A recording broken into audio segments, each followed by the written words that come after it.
முழுவதுமா பிக்ஸ்டா இம்ப்ளான்ட் பொருத்தி முதல்ல கொடுக்கிற பிக்சட் பற்களை தான் தற்காலிக பற்கள் அல்லது ப்ரொவிஷனல் டீத் அப்படின்னு சொல்றோம். இந்த ப்ரொவிஷனல் டீத்தை நம்மளோட ஈறுகளும் எலும்புகளும் நல்லா ஆறணும் அப்படிங்கிறதுக்காக கொடுக்குறோம்.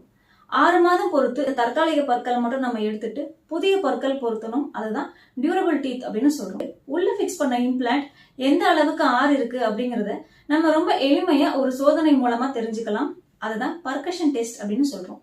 இதுல ஒரு கருவி கொண்டு இந்த இம்ப்ளான்ட் மேல நம்ம தட்டும் பொழுது நல்லா கணீர் கணீர்னு சத்தம் கேட்கும். இந்த மாதிரி நல்ல சத்தம் கேக்குது அப்படின்னா இம்ப்ளான்ட் எலும்போட நல்லா இணைஞ்சிருக்கு அப்படிங்கறத நம்ம தெரிஞ்சுக்கலாம்.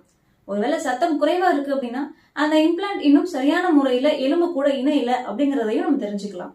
இவங்களும் டியூரபிள் டீத் மாத்த வந்திருந்தாங்க.